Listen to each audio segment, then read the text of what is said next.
Bonjour à tous, la surprise de ce jeudi, c'est la 308R hybride. Découvrez sans plus attendre cette Peugeot de 500 chevaux. Focus également sur un XC90 Ultra Luxe et le nouvel Seat Alhambra.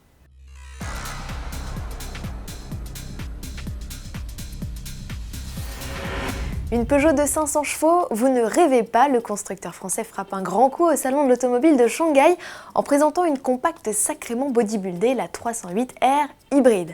Sous le capot, la division sport de Peugeot a installé le 1,6 L THP de 270 chevaux, mais à la différence du concept 308R déjà équipé du bloc, on y a couplé deux moteurs électriques de 115 chevaux chacun. Ainsi doté, l'engin offre sur le papier des performances dignes d'une Porsche.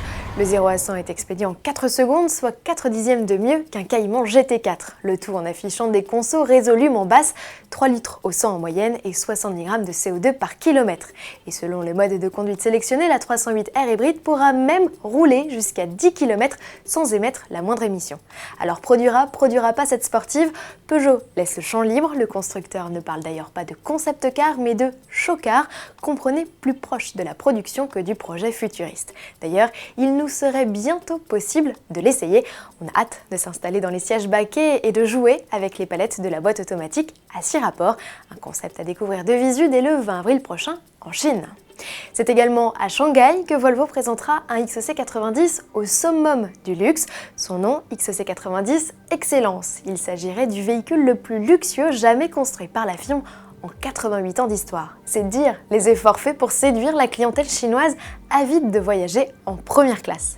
Extérieurement, hormis quelques emblèmes Excellence, le SUV ne change pas. En revanche, passé les seuils de porte, on découvre un habitacle pour 4 seulement. De confortables sièges individuels en cuir maçon et ventilés ont remplacé la banquette. Les passagers profitent en outre de repose-pieds, d'écrans tactiles rétractables, de tablettes aviation escamotables ainsi que d'un réfrigérateur et de verres en cristal, tout le confort d'une limousine dans un SUV.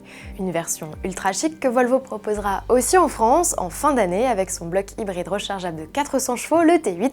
La concurrence n'a qu'à bien se tenir. Terminons cette édition avec l'Alhambra. Après le Charan, c'est au tour du monospace Seat de passer par la case restylage.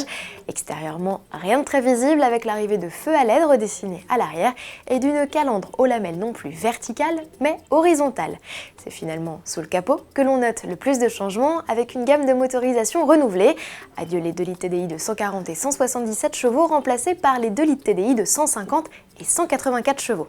Notez que la transmission intégrale fait son entrée sur le petit bloc seulement.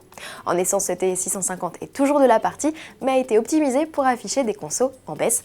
Enfin, côté technologie, écran couleur tactile et système anti-collision sont désormais de série.